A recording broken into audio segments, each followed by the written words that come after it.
बहुत समय पहले हिमालय की गोद में बसा हुआ एक छोटा सा गांव था जिसका नाम लखनपुर था। ये गांव अपनी हरियाली और सुंदरता के लिए प्रसिद्ध था।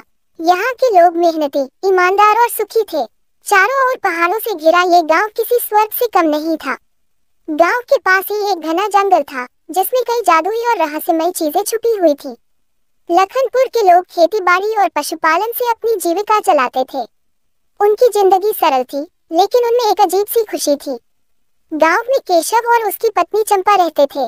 उनके दो प्यारे बच्चे थे, एक बेटा राजू और एक बेटी अन्नू। केशव एक मेहनती किसान था और चंपा एक कुशल गृहिणी थी। राजू और अन्नू स्कूल जाते थे और अपने माता पिता की हर संभव सहायता करते थे। एक दिन गांव में एक सुंदर परी का आगमन हुआ। परी का नाम रानी परी था। वह अत्यंत सुंदर और जादुई शक्तियों से परिपूर्ण थी। परी का चेहरा चमकता हुआ और उसके पंख चमकीले थे। गांव वाले परी के आगमन से अचंभित थे। रानी परी ने गांव वालों से मित्रता की और उन्होंने परी का स्वागत किया। परी ने गांव में खुशी और समृद्धि लाई। उसके आने से गांव की फसलें और अधिक अच्छी होने लगी और पशुओं की सेहत में भी सुधार हुआ। गांव का सरपंच लक्ष्मण अत्यंत लालची और स्वार्थी व्यक्ति था। उसने परी की जादुई शक्तियों के बारे में सुनकर उसे अपने निजी स्वार्थ के लिए उपयोग करने का निश्चय किया। लक्ष्मण ने रानी परी से उसकी शक्तियों को अपने लिए मांगने की कोशिश की। परी ने लक्ष्मण के लालच को समझकर उसकी मांग को ठुकरा दिया।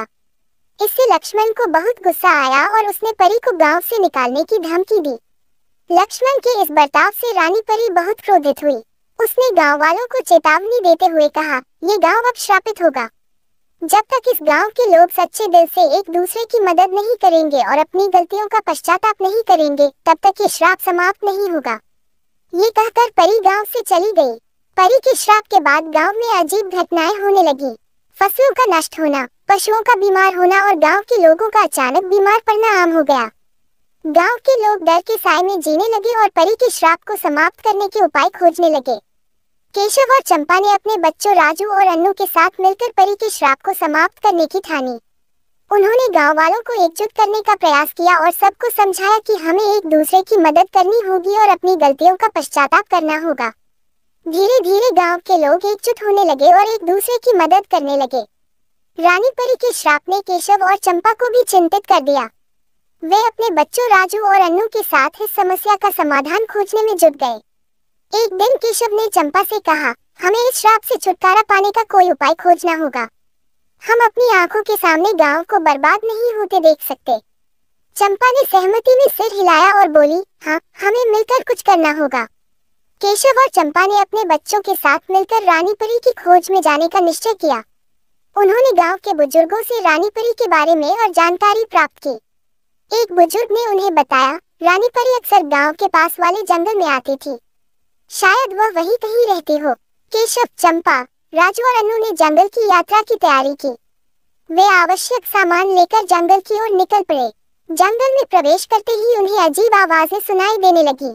जंगल घना और रहस्यमयी था। रास्ते में उन्हें कई तरह की मुश्किलें आईं, लेकिन वे हिम्मत नहीं हारे। जंगल में उन्हें कई जादुई घटनाओं का सामना करना पड़ा।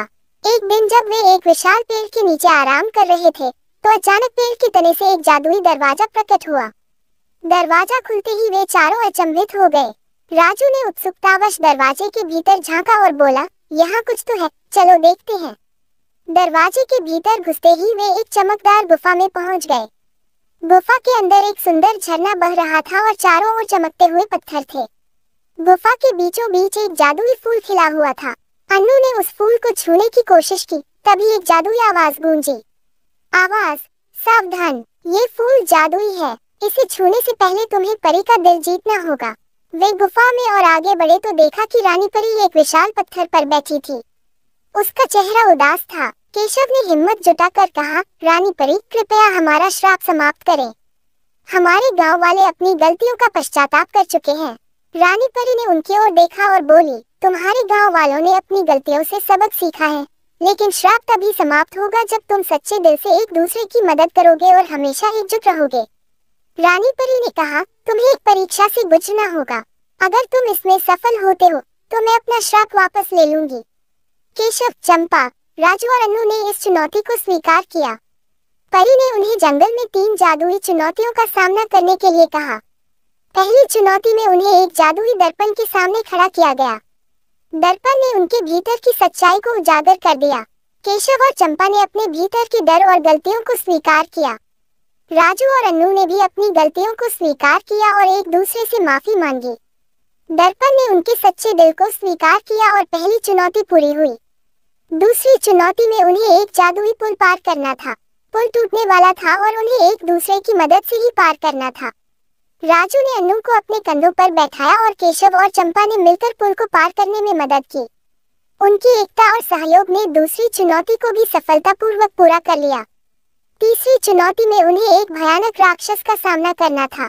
राक्षस जादुई शक्तियों का ज्ञाता था और बहुत ही डरावना था, लेकिन केशव, चंपा, राजू और अन्नू ने मिलकर साहस के साथ उसका सामना किया। उन्होंने राक्षस को हराने के लिए एक दूसरे की मदद ली और अंततः उसे परास्त कर दिया। चुनौती पूरी करने के बाद रानी परी ने उनकी मेहनत, साहस और एकता की सराहना की। उसने कहा, तुम लोगों ने ये साबित कर दिया कि सच्चे दिल, एकता और साहस से किसी भी मुश्किल का सामना किया जा सकता है। मैं अब अपना श्राप वापस लेती हूँ। ये कहते हुए रानी परी ने अपनी जादुई छड़ी उठाए और गांव से श्राप को हटा दिया। रानी परी के श्राप को वापस लेने के बाद लखनपुर में फिर से खुशहाली लौट आई। फसलें हरी भरी होने लगी, पशुओं की सेहत में सुधार हुआ और गांव के लोग फिर से स्वस्थ हो गए।